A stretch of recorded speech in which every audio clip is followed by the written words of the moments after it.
ओम शांति। मीठे बच्चे ಆತ್ಮ ಅಭಿಮಾನಿ ಹೋಕರ್ ಬೈಟ್. ಬಾಬಾ ತಿಳಿಸ್ಕೊಡ್ತಾರೆ, ಮಧುರ ಮಕ್ಕಳೇ, ಕ್ಲಾಸ್ನಲ್ಲಿ ಆತ್ಮಾಭಿಮಾನಿಗಳಾಗಿ ಕೂತ್ಕೊಳ್ಳಿ. ಅಂದರ್ ಗೋಡ್ತೆ ರಹೋ ಮೈ ಆತ್ಮ ಮೈ ಆತ್ಮ ಮೈ ಆತ್ಮ. ಒಳಗಡೆನೆ ಚೆನ್ನಾಗಿ ಮನನ ಮಾಡ್ತಾ ಇರಿ, ನಾನು ಆತ್ಮ ಆಗಿದ್ದೇನೆ, ನಾನು ಆತ್ಮ ಆಗಿದ್ದೇನೆ, ನಾನು ಆತ್ಮ ಆಗಿದ್ದೇನೆ. ದೇಹಿ ಅಭಿಮಾನಿ ಬನೋ, ಸಚ್ಚಾ ಚಾರ್ಟ್ ರಕ್ಕೋ ತೋ ಸಮಜ್ದಾರ್ ಬಂತೆ ಜಾಯೆಂಗೆ. ಆತ್ಮಾಭಿಮಾನಿಗಳಾಗ್ತಾ ಹೋಗಿ, ಚಾರ್ಟನ್ನು ಸತ್ಯವಾಗಿ ಬರೀತಾ ಹೋಗಿ, ಆಗ ನೀವು ಬುದ್ಧಿವಂತರಾಗ್ತಾ ಹೋಗ್ತೀರಾ. ಭಾಳಷ್ಟು ನಿಮ್ಗೇನಾಗುತ್ತೆ, ಲಾಭ ಆಗುತ್ತೆ. ಇವತ್ತಿನ ಪ್ರಶ್ನೆ ಇದೆ, ಬೇಹದ್ಕೆ ನಾಟಕೋ ಸಮಜ್ನೆ ವಾಲೆ ಬಚ್ಚೆ ಕಿಸ್ ಏಕಲ್ ನಿಯಮ್ ಕೋ ಅಚ್ಚಿ ರೀತಿ ಸಮಜ್ತೆ ಹೈ. ಬೃಹತ್ ಈ ನಾಟಕವನ್ನು ತಿಳ್ಕೊಂಡಿರ್ತಕ್ಕಂಥ ಮಕ್ಕಳು ಯಾವ ಒಂದು ಕಾನೂನನ್ನು ಬಹಳ ಚೆನ್ನಾಗಿ ತಿಳ್ಕೊಳ್ತಾರೆ. उत्तर ಇದೆ, ये अविनाशी नाटक है, इसमें हर एक पार्टदारी का पार्ट बजाने अपने समय पर आना ही है. ಈ ಜಗತ್ತೆಂಬ ನಾಟಕದಲ್ಲಿ ಪ್ರತಿಯೊಬ್ಬರು ಕೂಡ ಅವಿನಾಶಿ ಪಾತ್ರಧಾರಿಗಳಾಗಿದ್ದಾರೆ. ಇದು ನಾಟಕನೂ ಅವಿನಾಶಿಯಾಗಿದೆ.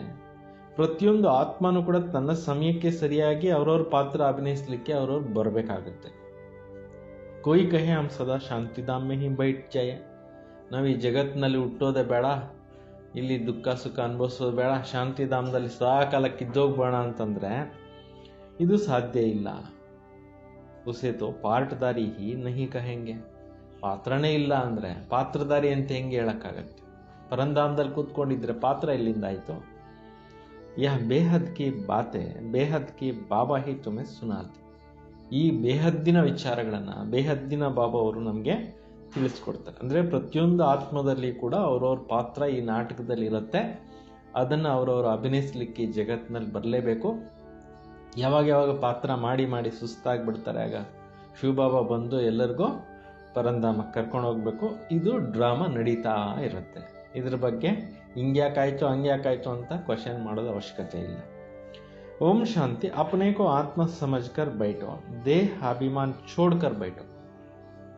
ಕ್ಲಾಸ್ನಲ್ಲಿ ಬಾಬಾ ಹೇಳ್ತಾರೆ, ನೀವು ಆತ್ಮ ಅಂತ ತಿಳ್ಕೊಂಡು ಕೂತ್ಕೊಳ್ಳಿ, ದೇಹಾಭಿಮಾನ ಬಿಟ್ಟು ಕೂತ್ಕೊಳ್ಳಿ. ಬೇಹದ್ ಕಾ ಬಾಪ್ ಬಚ್ಚೋಂ ಕೋ ಸಮಜಾ ರಹೆ. ಬೇಹದ್ದಿನ ತಂದೆ ಕೂತ್ಕೊಂಡು ಮಕ್ಕಳಿಗೆ ತಿಳಿಸ್ಕೊಡ್ತಾ ಇದ್ದಾರೆ. ಸಮಜಾಯ ಉನ್ಕೋ ಜಾತಾ ಹೈ ಜೋ ಬೇಸಮಜ್ ಹೋತೆ.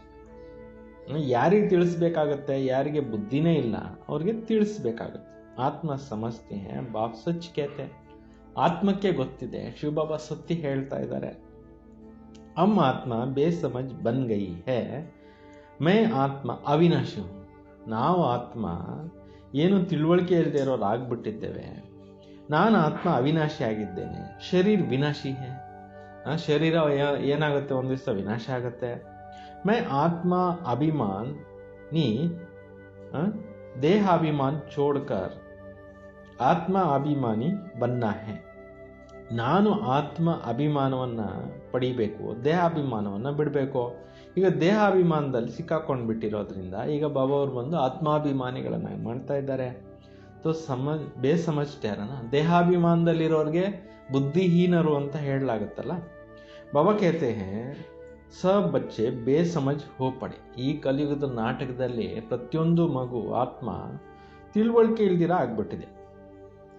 ದೇಹಾಭಿಮಾನ ಮೇ ಆಕರ್. ತಿಳುವಳಿಕೆ ಯಾಕೆ ಹೋಯ್ತೋ? ದೇಹಾಭಿಮಾನದಲ್ಲಿ ಬಂದಾಗ ತಿಳುವಳಿಕೆ ಇಲ್ದಿರ ಆಗೋಯ್ತು. फिर तुम बच्चे बाबा द्वारा देही अभिमानी तो बिल्कुल समझदार बन जाते हो. ಈಗ ನೀವು ಮಕ್ಕಳು ಬಾಬಾ ಅವರಿಂದ ಆತ್ಮಾಭಿಮಾನಿಗಳು ಆಗ್ತೀರಾ, ಬಿಲ್ಕುಲ್ ತಿಳುವಳಿಕೆ ಉಳ್ಳವರು ಆಗ್ತೀರಾ. कोई तो बन गए, कोई ಪುರುಷಾರ್ಥ करते रहते. ಕೆಲವರು ಆಗಿದ್ದಾರೆ, ಕೆಲವರು ಪುರುಷಾರ್ಥ ಇನ್ನು ಮಾಡ್ತಾ ಇರ್ತಾರೆ. ಆಧಾ ಕಲ್ಪ ಲಗಾ ಬೇಸಮಜ್ ಬನ್ನನೆ ಮೇ. ತಿಳುವಳಿಕೆ ಹೋಗ್ಲಿಕ್ಕೆ ಎಷ್ಟು ಟೈಮ್ ಆಯಿತು? ಅರ್ಧ ಕಲ್ಪ ಹಿಡಿಸ್ತು ಅಂತಾರೆ. ಇಸ್ ಅಂತಿಮ ಜನ್ಮ ಮೇ ಸಮಜ್ದಾರ್ ಬನ್ನಾ ಹೇ. ದ್ವಾಪರಯುಗದಿಂದ ಅಜ್ಞಾನಿಗಳಾಗ್ತಾ ಬಂದ್ಬಿಟ್ಟಿದ್ದೀವಿ.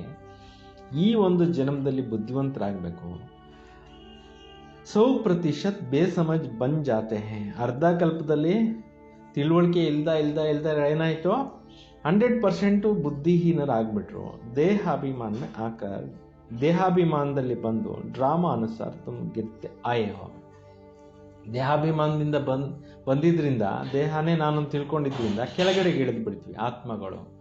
अभी तुमको समझ मिली है फिर पुरुषार्थ बहुत करना क्योंकि बच्चों में दैवी गुण भी चाहिए. ಈಗ ನಿಮಗೆ ತಿಳುವಳಿಕೆ ಸಿಕ್ಕಿದೆ, ಈಗ ಪುರುಷಾರ್ಥನೂ ಮಾಡಬೇಕು. ಏಕೆಂದರೆ ಮಕ್ಕಳು ಏನು ಮಾಡಬೇಕಾಗಿದೆ, ದೈವಿ ಗುಣಗಳನ್ನು ಚೆನ್ನಾಗಿ ಧಾರಣೆ ಮಾಡಬೇಕಾಗಿದೆ. ಬಚ್ಚೆ ಜಾನ್ತೆ ಹಮ್ ಸರ್ವಗುಣ ಸಂಪನ್ನ 16 ಕಲಾ ಸಂಪೂರ್ಣತೆ. ಮಕ್ಕಳಿಗೆ ಗೊತ್ತಿದೆ ನಾವು ಸರ್ವಗುಣ ಸಂಪನ್ನರು, 16 ಕಲಾ ಸಂಪೂರ್ಣರು ಆಗಿದ್ವಿ. ಫಿರ್ ಇಸ್ ಸಮಯ ಸರ್ವ ನಿರ್ಗುಣಿ ಬನ್ ಗೈ. ಇಲ್ಲಿ ಬಂದ್ಬಿಟ್ಟು ಕಲಿಯುಗದಲ್ಲಿ ಗುಣಗಳೇ ಇಲ್ದಿರ ಆಗ್ಬಿಟ್ಟಿದ್ದೇವೆ. कोई भी गुण नहीं रहा, ಯಾವುದೇ ಗುಣ ಇಲ್ದಿರ ಆಗ್ಬಿಟ್ಟಿದೆ. तुम बच्चों में भी नंबरवार पुरुषार्थ अनुसार इस स्केल को समझते हैं. ಈಗ ತಾವು ಮಕ್ಕಳು ನಂಬರ್ವಾರ್ ಪುರುಷಾರ್ಥ ಅನುಸಾರವಾಗಿ ಈ ಆಟವನ್ನ ತಿಳ್ಕೊಳ್ತೀರಾ. ಸಮಸ್ತೆ भी कितने ವರ್ಷ हो गए, ಎಷ್ಟು ಟೈಮ್ ಆಗೋಯ್ತು ತಿಳ್ಕೊಂಡು. फिर भी जो नए हैं वो अच्छा समझदार बन जाते. ಹೊಸದಾಗಿ ಜ್ಞಾನಕ್ಕೆ ಬಂದಿರೋರು ಭಾಳ ಬುದ್ಧಿವಂತರು ಆಗ್ಬಿಡ್ತಾರೆ. ಅವರೋं का भी बनाने का पुरुषार्थ करते. ಸ್ವಯಂ ಒಳ್ಳೆ ಪುರುಷಾರ್ಥಿಗಳಾಗಿ ಒಳ್ಳೆ ಸಾಧನೆ ಮಾಡಿ ಒಳ್ಳೆ ಬುದ್ಧಿವಂತರಾಗಿ ಬೇರೆಯವ್ರನ್ನೂ ಚೆನ್ನಾಗಿ ಏನು ಮಾಡ್ತಾರೆ, ಬೇರೆಯವ್ರನ್ನೂ ಆ ರೀತಿ ತಯಾರು ಮಾಡಲಿಕ್ಕೆ ಪುರುಷಾರ್ಥದಲ್ಲಿ ತೊಡಗಿಸ್ಕೊಳ್ತಾರೆ. तो कोई भी ಬಾಬಾ ಹೇಳ್ತಿದ್ದಾರೆ, कोई ना बिल्कुल नहीं समझते हैं. ಕೆಲವರು ಏನು ಮಾಡೋದಿಲ್ಲ, ಪೂರ್ತಿ ತಿಳ್ಕೊಳ್ಳೋದೇ ಇಲ್ಲ ಅಂತಾರೆ. ಕೆಲವರು ತಿಳ್ಕೊತಾರೆ, ಕೆಲವರು ತಿಳ್ಕೊಳ್ಳೋದೇ ಇಲ್ಲ. ಏನು ಮಾಡೋದು, ತಿಳ್ಕೊಳ್ದೇ ಇರೋವಂಥವ್ರಿಗೆ ತಿಳಿಸ್ಬೇಕಾಗಿದೆ. तो ಬೇಸಮಜ್ ಕೆ ಬೇಸಮಜಿಯೇ. ಏನು ತಿಳ್ಕೊಳ್ದೇ ಇರೋರಿಗೆ ಏನು ತಿಳ್ಕೊಳ್ದೇ ಇರೋದ್ರಿಂದ ಅಜ್ಞಾನಿಗಳಾಗಿ ಉಳ್ಕೊಂಡು ಬಿಡ್ತಾರೆ. बाबा आया है समझदार बनाने, बच्चे समझते हैं माया के कारण हम बेसमझ बने. ಬಾಬಾ ಅವರು ಬಂದಿರೋದೆ ಮಕ್ಕಳನ್ನ ಬುದ್ಧಿವಂತರನ್ನಾಗಿ ಮಾಡಲಿಕ್ಕೆ. ಮಕ್ಕಳು ತಿಳ್ಕೊತಾರೆ ಮಾಯೆಯ ಕಾರಣದಿಂದ ನಾವು ಏನಾಗ್ಬಿಟ್ಟಿದ್ದೀವಿ, ತಿಳುವಳಿಕೆ ಇಲ್ಲದೆ ಇರೋರು ಆಗ್ಬಿಟ್ಟಿದ್ದೇವೆ. हम पूजते फिर समझदार थे, फिर हम ही पुजारी बन बेसमझ बने हैं. ನಾವೇ ಪೂಜ್ಯರಾಗಿದ್ವಿ, ತಿಳುವಳಿಕೆ ಉಳ್ಳವರಾಗಿದ್ವಿ. ಈಗ ನಾವೇ ಪೂಜಾರಿಗಳು, ತಿಳುವಳಿಕೆ ಇಲ್ಲದೆ ಇರೋರು ಆಗ್ಬಿಟ್ಟಿದ್ದೇವೆ. ಆದಿ ಸನಾತನ್ ದೇವಿ ದೇವತಾ ಧರ್ಮ ಪ್ರಾಯಲುಪ್ ಹೋ ಗಯ. ಆದಿ ಸನಾತನ್ ದೇವತಾ ಧರ್ಮ ಏನಿತ್ತು ಅದು ನಶಿಸೋಯ್ತು. ಉನ್ಕಾ ದುನಿಯಾ ಮೇ ಕಿಸ್ಕೋ ಪತಾ ನಹೀ. ದೇವಾನ್ ದೇವತೆಗಳು ಎಲ್ಲೋದ್ರು, ದೇವತಾ ಧರ್ಮ ಎಲ್ಲೋಯ್ತು ಅಂತ ಯಾರಿಗೆ ಗೊತ್ತಿಲ್ಲ. ಕೇವಲ ಹಿಂದೂ ಧರ್ಮ ಅಂತ ಹೇಳ್ಕೊಂಡು ಕೂತ್ಕೊಂಡಿದ್ದಾರೆ. ಇಲ್ಲಿಗೆ ಬಂದ್ಮೇಲೆ ನಮಗೆ ಗೊತ್ತಾಯಿತು ದೇವತಾ ಧರ್ಮ ಸನಾತನ ಧರ್ಮ ಏನಿತ್ತು ಅದು ಬರ್ತಾ ಬರ್ತಾ ನಶಿಸೋಗ್ಬಿಟ್ಟಿದೆ. ಲಕ್ಷ್ಮೀ ನಾರಾಯಣ ಕಿತನೆ ಸಮझदार थे, राज्य करते थे, ಬಾಬಾ कहते ತತ್ವ. ಈ ಲಕ್ಷ್ಮೀ ನಾರಾಯಣರು ಎಷ್ಟೊಂದು ಬುದ್ಧಿವಂತರಾಗಿದ್ರು, ಆಮೇಲೆ ಎಷ್ಟೊಂದು ಒಳ್ಳೆ ರಾಜ್ಯವನ್ನು ಆಳ್ತಾ ಇದ್ರು. ಈಗ ನಿಮಗೆ ಗೊತ್ತಿದೆ ಬಾಬಾ कहते हैं तुम भी अपने को ऐसा समझो. ನಿಮ್ಮನ್ನು ಕೂಡ ನೀವು ಈ ರೀತಿ ನಾವಿದ್ವಿ ಅಂತ ತಿಳ್ಕೊಳ್ಳಿ. ಬಹುತ್ ಸಮಜ್ನೆ ಕಿ ಬಾತ್. ಇವೆಲ್ಲವೂ ಕೂಡ ಬಹಳಷ್ಟು ತಿಳ್ಕೊಳ್ತಕ್ಕಂಥ ವಿಚಾರಗಳು. ಸಿವಾಯ್ ಬಾಬಾಕ್ಕೆ ಕೋಯಿ ಸಮಜಾನ ಸಕೆ. ಈ ಎಲ್ಲ ವಿಚಾರಗಳನ್ನು ಶಿವಬಾಬಾ ಬಿಟ್ಟು ಬೇರೆ ಯಾರು ತಿಳಿಸಕ್ಕೆ ಸಾಧ್ಯವೇ ಇಲ್ಲ. ಅಭಿ ಮೆಹಸೂಸ್ ಹೋತಾ ಹೈ ಬಾಬಾ ಹಿ ಊಂಚೆ ತೆ ಊಂಚಾ ಸಮಜ್ದಾರ್ ಹೋಗನ. ಶಿವಬಾಬಾ ಸರ್ವಶ್ರೇಷ್ಠನಾಗಿದ್ದಾರೆ. ಬುದ್ಧಿವಂತರಿಗಿಂತಲೂ ಬುದ್ಧಿವಂತ ಯಾರೋ ಭಗವಂತನೇ ಆಗಿದ್ದಾರೆ. तो एक ज्ञान का सागर भी है. ಅವರು ಜ್ಞಾನದ ಸಾಗರನೂ ಆಗಿದ್ದಾರೆ. सर्व का सद्गति दाता भी है, पतित पावन भी है, एक की ही महिमा है. ಎಲ್ಲರಿಗೂ ಸದ್ಗತಿ ಕೊಡೋದು, ಪತಿತನ್ನ ಪಾವನ ಮಾಡೋದು, ಇದಿಷ್ಟೆಲ್ಲ ಮಹಿಮೆ ಒಬ್ಬರದೇ ಆಗಿದೆ. ಆಕರ್ಕೆ ಬಚ್ಚೆ ಐಸಾ ಅಚ್ಚಿ ರೀತಿ ಸಮಜಾತೆ. ಬಂದ್ಬಿಟ್ಟು ಮಕ್ಕಳೇ ಅಂತ ಹೇಳಿ ಈ ರೀತಿ ತಿಳಿಸ್ಕೊಡ್ತಾರೆ. बच्चे अब पावन बनना है, उनके लिए बाबा एक ही दवाई देते हैं. ಮಕ್ಕಳೇ ಈಗ ಪಾವನ ಆತ್ಮಗಳಾಗಬೇಕು ಅಂತ ಒಂದೇ ಔಷಧಿಯನ್ನು ಬಾಬಾ ಅವರು ಕೊಡ್ತಾರೆ. उसके लिए एक बाप ही दवाई देते, कहते योग से तुम भविष्य किस जन्म निरोगी बन जाएंगे. ಇಂಥ ಒಂದು ಔಷಧಿ ಕೊಡ್ತಾರೆ ಬಾಬಾ ಸುಪ್ರೀಂ ಸರ್ಜನ್. 21 ಜನ್ಮಗಳು ಕಾಯಿಲೆನೇ ಇರೋದಿಲ್ಲ ಅಂತ ಒಂದು ಔಷಧಿ ಕೊಡ್ತಾರೆ. तुम्हारे सब ರೋಗ दुख समाप्त हो जाएंगे. ನಿಮ್ಮ ಅನೇಕ ಪ್ರಕಾರದ ಕಾಯಿಲೆಗಳು ದುಃಖಗಳು ಏನೆಲ್ಲ ಇದೆ ಎಲ್ಲ ಸಮಾಪ್ತಿ ಆಗೋಗುತ್ತೆ. तुम मुक्तिधाम में चले जाएंगे. ಇವೆಲ್ಲದರಿಂದ ಬಿಡುಗಡೆಯಾಗಿ ನೀವು ಮುಕ್ತಿಧಾಮಕ್ಕೆ ಹೊರಟೋಗ್ಬಿಡ್ತೀರಾ. ಅವಿನಾಶಿ ಸರ್ಜನ್ ಕೆ ಪಾಸ್ ಏಕ ಹಿ ದವಾಯಿ ಹೈ. ನೋಡಿ, ಅವಿನಾಶಿ ಸರ್ಜನ್ ಸಿಕ್ಕಿದ್ದಾರೆ, ಸುಪ್ರೀಂ ಸರ್ಜನ್ನು. ಇವ್ರ ಹತ್ರ ಒಂದು ಅವಿನಾಶಿ ಔಷಧಿ ಇದೆ. ಏಕ ಹಿ ಇಂಜೆಕ್ಷನ್ ಸೆ ಆತ್ಮ ಕೋ ಐಸಾ ಲಗಾತೆ ಹೈ. ಒಂದೇ ಇಂಜೆಕ್ಷನ್ ಈ ರೀತಿ ಆತ್ಮಕ್ಕೆ ಕೊಡ್ತಾರೆ. ಅದರಿಂದ ಆತ್ಮ ಏನಾಗುತ್ತೆ, ನಿರೋಗಿ ಆಗುತ್ತೆ. ಶರೀರಗಳು ನಿರೋಗ ಆಗಿರೋವಂಥವು ಸಿಗ್ತವೆ. ಯಾವುದದು ಇಂಜೆಕ್ಷನ್ನು? ಮನ್ಮನ ಭವ ಅನ್ನೋದೇ इंजेक्शन. ऐसा कोई भी मनुष्य ಬ್ಯಾರಿಸ್ಟ್ರಿ भी करेंगे, इंजीनियरी भी करेंगे. ಈ ರೀತಿ ಎಲ್ಲ ಯಾವುದೋ ಒಬ್ಬ ಮನುಷ್ಯ ಲಾಯರು ಆಗ್ತಾನೆ, ಇಂಜಿನಿಯರು ಆಗ್ತಾನೋ ಇಲ್ಲ. ಹರ್ ಏಕ್ ಆದ್ಮಿ ಅಪ್ನೆ ದಂಧೆ ಮೇ ಹಿ ಲಗ್ ಜಾತೆ. ಪ್ರತಿಯೊಬ್ಬ ಮನುಷ್ಯ ಅವ್ರವ್ರ ಬಿಸ್ನೆಸ್ನಲ್ಲಿ ಅವ್ರವ್ರು ತೊಡಗಿಸ್ಕೊತಾರೆ. बाबा तो कहते आकर पतित से पावन बनाओ क्योंकि पतित पने में दुख है. ತಂದೆ ಬಂದ್ಬಿಟ್ಟು ಪತಿತರನ್ನ ಪಾವನ ಮಾಡಿ ಅಂತಾರೆ. ಈ ಪತಿತ ತನದಲ್ಲಿ ದುಃಖ ಇದೆ. ಶಾಂತಿಧಾಮಕ್ಕೂ ಪಾವನ್ ದುನಿಯಾ ನಹಿ ಕಹೆಂಗೆ. ಶಾಂತಿಧಾಮಕ್ಕೆ ಪಾವನ ಪ್ರಪಂಚ ಅಂತ ಹೇಳೋದಿಲ್ಲ. स्वर्ग को ही पावन दुनिया कहेंगे. यह भी समझाया है. मनुष्य शांति और सुख चाहते हैं. ಸ್ವರ್ಗಕ್ಕೆ ಪಾವನ ಪ್ರಪಂಚ ಅಂತ ಹೇಳ್ತಾರೆ. ಇದು ಕೂಡ ನಿಮಗೆ ತಿಳಿಸಲಾಗಿದೆ. ಶಾಂತಿಧಾಮ, ಮನುಷ್ಯರು ಶಾಂತಿ ಸುಖ ಅಂತ ಇಷ್ಟಪಡ್ತಾರೆ. ಶಾಂತಿ ಎನ್ನುವಂಥದ್ದು ಶಾಂತಿಧಾಮದಲ್ಲಿ ಸಿಗುತ್ತೆ, ಸುಖ ಅನ್ನೋದು ಸುಖಧಾಮದಲ್ಲಿ ಸಿಗುತ್ತೆ. ಸಚ್ಚಿ ಸಚ್ಚಿ ಶಾಂತಿ ತೋ ವಹಾ ಹೈ ಜಹಾ ಶರೀರ್ ನಹಿ. ನಿಜವಾದ ಶಾಂತಿ ಸಿಗೋದು ಎಲ್ಲಿ? ಅಲ್ಲಿ. ಎಲ್ಲಿ ಶರೀರನೇ ಇರೋದಿಲ್ವೋ ಅಲ್ಲಿ ಉನ್ಕೋ ಕಹಾ ಜಾತಾ ಹೈ ಶಾಂತಿಧಾಮ. ಅದಕ್ಕೇನಂತ ಹೇಳಲಾಗತ್ತೆ? ಶಾಂತಿಧಾಮ ಅಂತ. ಬಹುತ್ ಚಾತೆ ಹೈ ಶಾಂತಿ ಧಾಮ್ ಮೇ ರಹೆ ಪರಂತು ಲಾ ನಹಿ. ಈ ಪ್ರಪಂಚದಲ್ಲಿ ಅಶಾಂತರಾಗಿರುವಂಥ ಸುಮಾರು ಆತ್ಮಗಳು ಕೇಳ್ತಾರೆ, ಅಲ್ಲೇ ಇದ್ಬಿಡ್ಬೇಕು, ಇಲ್ಲಿ ಹುಟ್ಟಿದ್ರೆ ತಾನೇ ಸುಖ ದುಃಖ ಎಲ್ಲ, ಅಲ್ಲೇ ಶಾಂತವಾಗಿ ಇದ್ಬಿಡ್ಬೇಕು ಅಂತ ಹೇಳ್ತಾರೆ. ಆದರೆ ಬಾಬಾ ಹೇಳ್ತಾರೆ, ಅವ್ರವ್ರದ್ದು ಈ ನಾಟಕದಲ್ಲಿ ಏನೇನು ಪಾತ್ರ ಇದೆ ಅವ್ರವರೇ ಅಭಿನಯಿಸಬೇಕು, ಬೇರೆಯವ್ರು ಮಾಡೋಕ್ಕಾಗೋದಿಲ್ಲ. ಅದರಿಂದ ಪರ್ಮನೆಂಟ್ ಆಗಿ ಪರಮಧಾಮದಲ್ಲಿ ಶಾಂತಿಧಾಮದಲ್ಲಿ ಕೂತ್ಕೊಂಡಂಗೆ ಇರಂಗಿಲ್ಲ ಅಂತಾರೆ. ಯಹೋ ಪಾತ್ರಧಾರಿ ಹುವಾ ನಹಿ. ಪಾತ್ರನೇ ಮಾಡಕ್ ಬಂದಿಲ್ಲ ಅಂದ್ರೆ ಪಾತ್ರಧಾರಿ ಅಂತ ಹೆಂಗೆ ಹೇಳಕ್ಕಾಗತ್ತೆ? बच्चे नाटक को भी समझ गए सब एक्टर्स का पार्ट होगा तब बाहर स्टेज पर आकर पार्टदारी बनते हैं.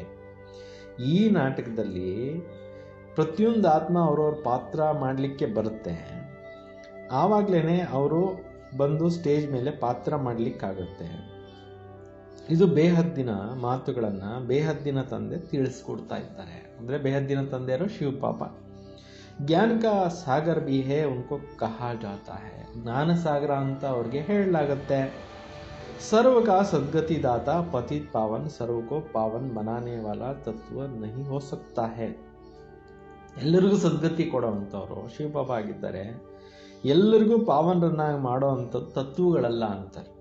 ಶಿವಬಾಬನೇ ಮಾಡೋವಂಥದ್ದು. पानी आदि सब तत्व है, वह कैसे सद्गति करेंगे? आत्मा ही पार्टदारी. पार्ट बजाना है. ಆತ್ಮ ಅಂತೂ ಪಾತ್ರ ಅಭಿನಯಿಸಲೇಬೇಕು. ಹಠಯೋಗಿಗಳು ಪಾತ್ರನೂ ಕೂಡ ಆತ್ಮನೇ ಅಭಿನಯಿಸುತ್ತೆ. ಯಾ ಬಾತೆ ಭಿ ಸಮಜ್ದಾರ್ ವಹಿ ಸಮಜ್ ಸಕ್ತೆ ಹೈ. ಈ ಎಲ್ಲ ವಿಚಾರಗಳನ್ನು ಬುದ್ಧಿವಂತರೇ ತಿಳ್ಕೊಳ್ಳೋಕ್ಕೆ ಸಾಧ್ಯ ಆಗತ್ತೆ ಅಂತ. ದಡ್ರು ತಿಳ್ಕೊಳಕ್ಕಾಗಲ್ಲ ಈ ವಿಚಾರಗಳನ್ನು, ಬುದ್ಧಿವಂತರೇ ತಿಳ್ಕೊಳಕ್ಕಾಗುತ್ತೆ. बाबा ने कितना समझाया. कोई ऐसा युक्ति रचे जो मनुष्य समझे. कैसे पूज्य से पुजारी बनते हैं. पूज्य है नई दुनिया में, पुजारी है पुरानी दुनिया में. ಈಗ ಬಾಬಾ ಅವರು ಎಷ್ಟೊಂದು ತಿಳುವಳಿಕೆ ಕೊಟ್ಟಿದ್ದಾರೆ. ಈ ರೀತಿ ಏನಾದರೂ ಯುಕ್ತಿ ಮಾಡಿ ಯಾವ ಥರ ಜನಕ್ಕೆ ತಿಳಿಸ್ಬೇಕು ಅಂತ. ಪೂಜ್ಯದಿಂದ ಪೂಜಾರಿಗಳು, ಪೂಜಾರಿಗಳಿಂದ ಪೂಜ್ಯರು ಹೆಂಗಾಗೋದು ಅಂತ. पूजारी है पुरानी दुनिया में, पावन को पूज्य पतित को पुजारी कहा जाता है. पावनರಿಗೆ पूज्यರು ಅಂತಾರೆ, ಪತಿತರಿಗೆ ಪೂಜಾರಿ ಅಂತಾರೆ. यहाँ तो सब पतित है क्योंकि विकार से पैदा होते रहते.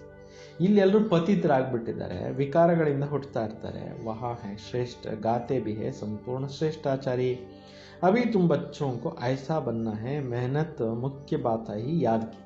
ನೀವೀಗ ಈ ರೀತಿ ಆಗಬೇಕಾಗಿದೆ. ಮುಖ್ಯವಾಗಿರ್ತಕ್ಕಂಥ ವಿಚಾರ ನೆನಪಿಂದು.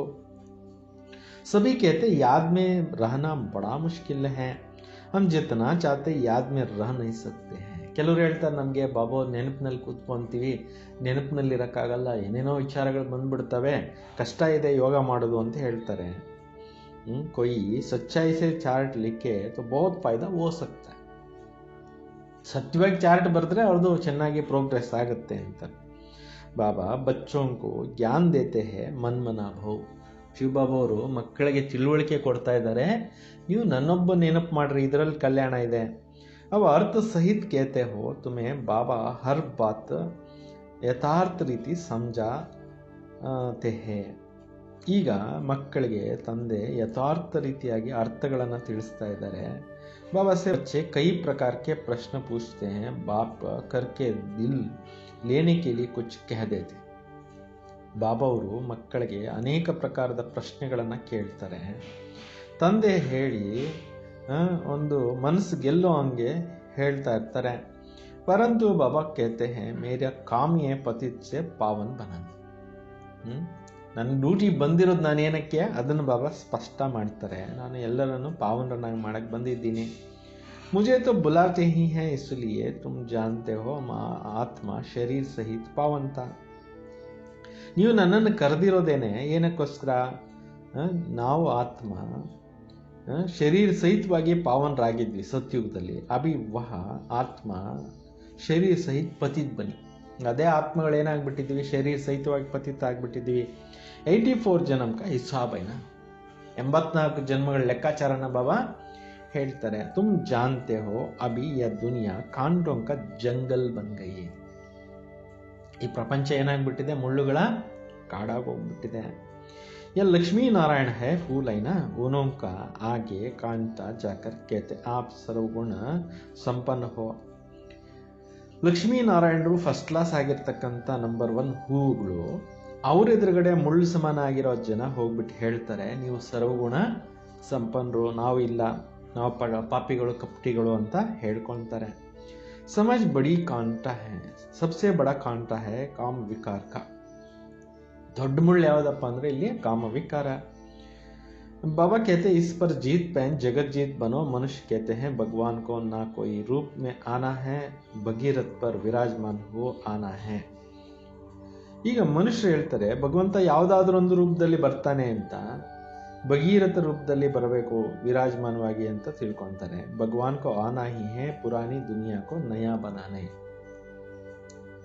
ಭಗವಂತ ಈ ಸೃಷ್ಟಿಗೆ ಬರಬೇಕಾಗತ್ತೆ ಹಳೆಯ ಜಗತ್ತನ್ನ ಹೊಸ ಜಗತ್ತನ್ನಾಗಿ ಮಾಡಲಿಕ್ಕೆ. ನई दुनिया को सतो प्रधान, पुरानी दुनिया को तमो प्रधान कहा जाता है. ಹೊಸ ಪ್ರಪಂಚಕ್ಕೆ ಸತೋ ಪ್ರಧಾನ ಅಂತಾರೆ, ಹಳೆ ಪ್ರಪಂಚಕ್ಕೆ ತಮೋ ಪ್ರಧಾನ. जबकि अभी पुरानी दुनिया है, जरूर बाबा को आना ही पड़े. ಪ್ರಪಂಚ ಹಳೇದಾಗ್ಬಿಟ್ಟಿದೆ. ಹಳೇದಾಗ್ಬಿಟ್ಟಿರೋದ್ರಿಂದ ಇದನ್ನ ಹೊಸದನ್ನಾಗಿ ಮಾಡಲೇಬೇಕು. बाबा को ही रचयिता कहा जाता है. तुम बच्चों को कितना सहज समझाते हैं. ಮಕ್ಕಳಿಗೆ ಎಷ್ಟೊಂದು ತಿಳಿಸ್ತಾ ಇದ್ದಾರೆ ಸಹಜವಾಗಿ. ಕಿತ್ನಿ ಖುಷಿ ಹೋನಿ ಚೈಯೆ. ಪಾಯಿಂಟ್ಸ್ ಎಷ್ಟೊಂದು ನಿಮಗೆ ಬುದ್ಧಿನಲ್ಲಿರಬೇಕು, ಖುಷಿಯಾಗಿರಬೇಕು. बाकी किसका कर्म भोग का हिसाब किताब है, कुछ भी है वह भी भोगना है, इसमें बाबा आशीर्वाद नहीं करते हैं. ಈಗ ಲೆಕ್ಕಾಚಾರ ಇರುತ್ತೆ, ಅದನ್ನು ಕೂಡ ಏನೇ ಇದ್ರೂ ಕೂಡ ಅವೆಲ್ಲನೂ ಕೂಡ ನಾವು ತೀರಿಸ್ಕೋಬೇಕು. ಇದರಲ್ಲಿ ಆಶೀರ್ವಾದ ಬಾಬಾ ಹೇಳೋದಿಲ್ಲ. हमको बुलाते हैं बाबा आकर हमको दो वर्षा दो. ಒಂದು ವೇಳೆ ಬಾಬಾ ಅವರು ಒಬ್ಬರ ಮೇಲೆ ಆಶೀರ್ವಾದ ಮಾಡಿದ್ರೆ ಎಲ್ರಿಗೂ ಆಶೀರ್ವಾದ ಕೊಡ್ಬೇಕಲ್ವಾ, ಸರಿಸಮನಾಗಿ ಎಲ್ಲರೂ ಸಮಾನ ದೃಷ್ಟಿಯಿಂದ ನೋಡ್ಬೇಕಾಗತ್ತಲ್ಲ. ಆವಾಗ ಏರುಪೇರಾಗ್ಬಿಡುತ್ತೆ. ತಪ್ಪುಗಳು ಮಾಡೋರು ಮಾಡ್ತಾನೆ ಇರ್ತಾರೆ, ಹೋಗಿ ಆಶೀರ್ವಾದ ಬೇಡೋರು ಬೇಡ್ತಾನೆ ಇರ್ತಾರೆ. ಆವಾಗ ಮತ್ತೆ ಏನಾಗುತ್ತೆ, ಅರ್ಥನೇ ಇಲ್ದಿರ ಆಗೋಗುತ್ತೆ. ಅದಕ್ಕೆ ಆಶೀರ್ವಾದ ಅನ್ನೋ ಪ್ರಶ್ನೆ ಇಲ್ಲ. ಬಾಬಾ ಆಕರ್ ಹಮ್ಕೋ ವರ್ಷಾ ದೇತೆ ಹೇ, ಬಾಬಾ ಸೆ ಕ್ಯಾ ವರ್ಷಾ ಪಾನಾ ಚಾತೆ ಹೋ. ಬಾಬಾ ಅವರು ಆಸ್ತಿ ಕೊಡಲಿಕ್ಕೆ ಬರ್ತಾರೆ. ಆಸ್ತಿ ಏನು ಆಸ್ತಿ ಪಡ್ಕೊಳ್ಳೋಕ್ಕೆ ಇಷ್ಟಪಡ್ತೀರಾ? ಮುಕ್ತಿ ಜೀವನ್ ಮುಕ್ತಿ ಕಾ. ಮುಕ್ತಿ ಆಸ್ತಿ ಮತ್ತು ಜೀವನ್ ಮುಕ್ತಿ ಆಸ್ತಿ. तो मुक्ति जीवन मुक्ति का दाता एक ही बाप है, ज्ञान का सागर, इसलिए उनको ज्ञानदाता कहा जाता है. मुक्ति जीवन मुक्ति दाता ಒಬ್ಬರೇ ಜ್ಞಾನ ಸಾಗರ, ಅವರು ಜ್ಞಾನದ ದಾತ ಆಗಿದ್ದಾರೆ. भगवान ने ज्ञान दिया था, परंतु कब दिया, किसने दिया या किसको पता नहीं. ಭಗವಂತ ಜ್ಞಾನ ಕೊಟ್ಟಿದ್ರು ಅಂತಾರೆ. ಯಾವಾಗ ಕೊಟ್ಟಿದ್ರು, ಯಾರಿಗೆ ಕೊಟ್ಟಿದ್ರು, ಯಾರಿಗೆ ಗೊತ್ತಿಲ್ಲ. ಸೊ ಈಗ ಕೊಡ್ತಾ ಇದ್ದಾರೆ. ಇದೇ ಭಗವಂತನ ಮಹಾವಾಕ್ಯಗಳು. ಸಾತ್ ಮುಂಜಾರ ಇಸ್ಮೆ ಹೇ ಕಿಸ್ಕೋ ಭಿ ಜ್ಞಾನ ದಿಯಾ ಯಾ ಕಿಸ್ಕೋ ಪತಾ ನಹಿ. ಜ್ಞಾನ ಕೊಟ್ಟು ಹೋಗಿದ್ದು ಹಿಂದೆ, ಕಲ್ಪದ ಹಿಂದೆ, ಅದು ಯಾರಿಗೂ ಗೊತ್ತಾಗ್ಲಿಲ್ಲ. ಯಾಕೆಂದ್ರೆ ಕೊಟ್ಟಿರೋ ಜ್ಞಾನ ಎಲ್ಲ ಸಂಗಮಯುಗದಲ್ಲೇ ಮುಗ್ದೋಗುತ್ತಲ್ಲ, ಸತ್ಯುಗಕ್ಕೆ ಬರಲ್ವಲ್ಲ, ಅಥವಾ ದ್ವಾಪರಯುಗದಲ್ಲಿ ಕೂಡ ಈ ಜ್ಞಾನ ಸಿಗಲ್ವಲ್ಲ. ಇಲ್ಲಿ ಕೇಳ್ಕೊಂತೀವಿ, ಎಲ್ಲರ ಪರಂಧಾಮಕ್ಕೆ ಹೊರಟೋಗ್ತೀವಿ, ಇದ್ರದ್ದು ಯಾವುದೋ ಗ್ರಂಥಗಳು ಯಾರಿಗೂ ಸಿಗೋದಿಲ್ಲ. ಅದರಿಂದ ಯಾರಿಗೂ ಗೊತ್ತೇ ಆಗೋದಿಲ್ಲ ಯಾವಾಗ ಕೊಟ್ಟರು. अभी तो ब्रह्मा बैठा है, इनका मालूम पड़ा है, हम नर से नारायण था, फिर 84 जन्म ಹೋಗಿ. ಈಗ ಬ್ರಹ್ಮ ಬಾಬಾ ಕೂತ್ಕೊಂಡಿದ್ದಾರೆ, ಅವ್ರಿಗೆ ಗೊತ್ತಾಯಿತು 84 ಜನ್ಮ ಅನುಭವಿಸ್ಕೊಂಡು ಬಂದಿದ್ದೀನಿ ಅಂತ. ಇವರು ನಂಬರ್ 1 ಬಾಬಾನೇ ಬತ್ಲಾಯ ಹೈ ಮೇರಿ ತೋ ಆಂಕೆ ಹಿ ಕುಲ್ ಗಯಿ. ಬ್ರಹ್ಮ ಬಾಬಾ ಅವ್ರ ಎಕ್ಸ್ಪೀರಿಯನ್ಸ್ ಹೇಳ್ತಾ ಇದ್ದಾರೆ, ನನ್ನ ಕಣ್ಣೇ ಓಪನ್ ಆಗೋಯ್ತು ಶಿವಬಾಬಾ ಬಂದ ಮೇಲೆ. ಯಾವಾಗ ಬ್ರಹ್ಮ ಬಾಬಾ ಅವರ ಶರೀರದಲ್ಲಿ ಶಿವಬಾಬಾ ಎಂಟ್ರಿ ಆದ್ರು, ಅವಾಗ ಜ್ಞಾನದ ಕಣ್ಣು ಓಪನ್ ಆಗೋಯ್ತು. तो तुम भी कहते हो हमारी आंखें भी खुल गई. ನೀವು ಹೇಳ್ತೀರಾ ಈ ಜ್ಞಾನಕ್ಕೆ ಬಂದು ನಮ್ಮ ಕಣ್ಣು ಓಪನ್ ಆಗೋಯ್ತು ಅಂತ. ತೀಸರಾ ನೇತ್ರ तो खुलते हैं ना. ಮೂರನೇ ನೇತ್ರ ಅಂತ ಹೇಳ್ತಾರಲ್ಲ, तुम कहेंगे हमने बाबा का सृष्टि चक्र का पूरा ज्ञान मिल गया. ನೀವು ಹೇಳ್ತೀರಾ ಬಾಬಾ ಅವರಿಂದ ನಾವು ಸೃಷ್ಟಿ ಚಕ್ರದ್ದು ಟೋಟಲ್ ಜ್ಞಾನವನ್ನ ತೆಗೆದುಕೊಂಡ್ವಿ ಅಂತ. ಬೆಂಗಳೂರಿನಲ್ಲಿ ಡಾಕ್ಟರ್ ಇದ್ರಲ್ಲ, ಮೋದಿ ಡಾಕ್ಟ್ರು, ನನಗೆ ಜ್ಞಾನದ ಕಣ್ಣು ಇವರೇ ಓಪನ್ ಮಾಡಿಸಿದ್ದು ಬ್ರಹ್ಮಕುಮಾರೀಸ್ ಅಂತ ಹೇಳ್ತಾ ಇದ್ರು. ನಾನು ಎಷ್ಟೋ ಸಾವಿರಾರು ಜನಕ್ಕೆ ಕಣ್ಣಾಸ್ಪತ್ರೆ ತೆರೆದು ಕಣ್ಣು ಆಪ್ರೇಷನ್ ಮಾಡಿದ್ದೀನಿ, ನನ್ನ ಜ್ಞಾನ ಕಣ್ಣು ಈ ಬ್ರಹ್ಮಕುಮಾರೀಸೇ ಓಪನ್ ಮಾಡಿದ್ದು ಅಂತ ಓಪನ್ ಫಂಕ್ಷನ್ಸ್ನಲ್ಲಿ ಹೇಳ್ತಾ ಇದ್ರು. ಆದರೆ ಬಾಬಾನೇ ಎಲ್ಲರ ಕಣ್ಣು ಓಪನ್ ಮಾಡೋದು. ತ್ರಿನೇತ್ರಿ ಅಂತ ಬಾಬನ ಮಹಿಮೆ ಇದೆ. ಸೃಷ್ಟಿ ಕ ಚಕ್ರ ಪೂರ ಜ್ಞಾನ ದಿಯಾ ಮಿಲ್ ಗಯಾ. ಸೃಷ್ಟಿ ಚಕ್ರದ ಪೂರ್ಣ ಜ್ಞಾನ ಸಿಕ್ಕೋಯ್ತು ಅಂತಾರೆ. ಮೈ ಜೋ ಹೂँ ಜೈಸಾ ಹೂँ ಮೇರಿ ಆಂಖೆ ಕುಲ್ ಗಯಿ. ನಾನು ಹೆಂಗಿದ್ದೆ ಮೊದಲು, ನನ್ನ ಕಣ್ಣು ಓಪನ್ ಆಗೋಯ್ತು ಅಂತ ಬ್ರಹ್ಮ ಬಾಬಾ ಅವರು ಅನುಭವ ಹೇಳ್ತಾರೆ. ಕಿತ್ನಾ ವಂಡರ್ ಹೈ. ಹಮ್ ಆತ್ಮ ಫಸ್ಟ್ ಹೈ, ಫಿರ್ ಹಮ್ ಅಪ್ನೆ ಕೋ ದೇಹ ಸಮಜ್ ಬೈಟೆ ಹೈ. ನಾವು ಆತ್ಮ ಮೊದಲು ಫಸ್ಟು, ಆ ನಂತರ ನಾವು ದೇಹ ಅಂತ ತಿಳ್ಕೊಂಡು ಕೂತ್ಕೊಂಡಿದ್ದೀವಿ. ಆತ್ಮ कहती हम एक शरीर छोड़ दूसरा लेता हूँ. ಆತ್ಮನೇ ಹೇಳುತ್ತೆ ನಾವು ಒಂದು ದೇಹ ಬಿಟ್ಟು ಇನ್ನೊಂದು ದೇಹಕ್ಕೆ ಹೋಗ್ತೀವಿ. तो फिर भी हम अपने को आत्मा भूल देह अभिमानी बन जाते हैं. ನಮ್ಮನ್ನು ನಾವು ಆತ್ಮ ಅಂತ ತಿಳ್ಕೊಂಡು ಇದ್ವಿ ಮೊದಲು, ಆದರೆ ದೇಹ ಅಭಿಮಾನದಲ್ಲಿ ಬಂದಮೇಲೆ ಆತ್ಮನ ಮರೆತುಬಿಟ್ವಿ. ಅದರಿಂದ ಈಗ ಕರೀತಾನೂ ಇರೋದು ಏನಕ್ಕೆ, ಪೆಹಲೆ ಎ ಸಮಜ್ ದೇತಾ ಹೂँ. ನೀವು ಕರೀತಾ ಇದ್ದೀರಾ, ಮೊಟ್ಟ ಮೊದಲು ಬಂದು ನಿಮ್ಗೆ ಇದೇ ತಿಳುವಳಿಕೆ ಕೊಡ್ತೀನಿ, ನೀವು ಆತ್ಮ ಅಂತ ತಿಳ್ಕೊಳ್ಳಿ. ದೇಹ ಅಂತ ತಿಳ್ಕೊಂಡಿದ್ರಿಂದ ಅಜ್ಞಾನಿ ಆಗ್ಬಿಟ್ರಿ, ಇವಾಗ ಜ್ಞಾನ ತಿಳ್ಕೊಬೇಕಾದ್ರೆ ಆತ್ಮ ಅಂತ ತಿಳ್ಕೊಳ್ಳಿ, ಬುದ್ಧಿವಂತರಾಗಿ. ಅಂದರ್ ಮೇ ಯಾ ಗೋಡ್ತೆ ರಹೋ ಮೈ ಆತ್ಮ ಹೋ ಮೈ ಆತ್ಮ ಹೋ. ಯಾವಾಗಲೂ ಕೂಡ ಒಳಗಡೆನೆ ಈ ಒಂದು ಬುದ್ಧಿನಲ್ಲಿ ಇದನ್ನೇ ಮನನ ಮಾಡ್ಕೊತಾ ಇರಿ, ನಾನು ಆತ್ಮ, ನನ್ನ ಆತ್ಮ. ಆತ್ಮನೇ ನಾ ಸಮझने से ಬಾಬಾ को भूल जाते हो. ಆತ್ಮ ಅನ್ನೋ ತಿಳ್ಕೊಳ್ದೇ ಇರೋದ್ರಿಂದ ಶಿವಬಾಬನ್ನ ಮರ್ತು ಹೋಗ್ಬಿಟ್ರಿ. ಫೀಲ್ ಕರ್ತೆ ಹೋ ಬರೋಬರ್ ಹಮ್ ಗಡಿ ಗಡಿ ದೇಹಾಭಿಮಾನ ಮೇ ಆ ಜಾತೆ. ನೀವು ಕೂಡ ಯೋಚನೆ ಮಾಡ್ತೀರಾ, ಕ್ಷಣ ಕ್ಷಣಕ್ಕೂ ದೇಹಾಭಿಮಾನದಲ್ಲಿ ಬಂದ್ಬಿಡ್ತೀರಾ. ಮೆಹನತ್ ಕರ್ನಿ ಯಹಾ ಬೈಟೆ ತೋ ಆತ್ಮ ಅಭಿಮಾನಿ ಹೋಕರ್ ಬೈಟೋ. ಕಷ್ಟಪಡಬೇಕು, ಇಲ್ಲಿ ನೀವು ಆತ್ಮಾಭಿಮಾನಿಗಳ ಕೂತ್ಕೊಳ್ಳಿ. ಬಾಬಾ ಕೇತೆ ಹೇ ಹಮ್ ಬಚ್ಚೋಂ ಕೋ ರಾಜಾಯಿ ದೇನೆ ಆಯಾ ಹೂಂ. ಬಾಬಾ ಹೇಳ್ತಾರೆ, ನಾನು ನಿಮ್ಮ ಮಕ್ಕಳಿಗೆ ರಾಜ್ಯ ಕೊಡೋಕ್ಕೋಸ್ಕರ ಬಂದಿದ್ದೀನಿ. आधा कल्प तुमने हमको याद किया कोई भी बात सामने आती है कहते हैं हम राम को, परंतु ईश्वर का राम कौन है. ಈ ಒಂದು ನೀವು ಅರ್ಧ ಕಲ್ಪದಿಂದ ನೆನಪು ಮಾಡಿದ್ರಿ, ಯಾವುದೇ ಒಂದು ಮಾತು ಬರುತ್ತೆ ಅಂದರೆ ಹೇಳ್ತಾ ಇದ್ರಿ ಹಾಯ್ ರಾಮ್ ಅಂತ. ಆದರೆ ಈಶ್ವರ ಅಥವಾ ರಾಮ ಯಾರು ಅನ್ನೋದು ಯಾರಿಗೂ ಗೊತ್ತಿಲ್ಲ. ಕಷ್ಟ ಬಂದಾಗ ರಾಮ ಕೃಷ್ಣ ನಾರಾಯಣ ಗೋವಿಂದ ಹೇಳ್ಕೊಂತಾರೆ ಜನ, ಯಾರು ಭಗವಂತ ಅನ್ನೋದೇನೋ ತಿಳುವಳಿಕೆ ಸ್ಪಷ್ಟವಾಗಿ ಇಲ್ಲ.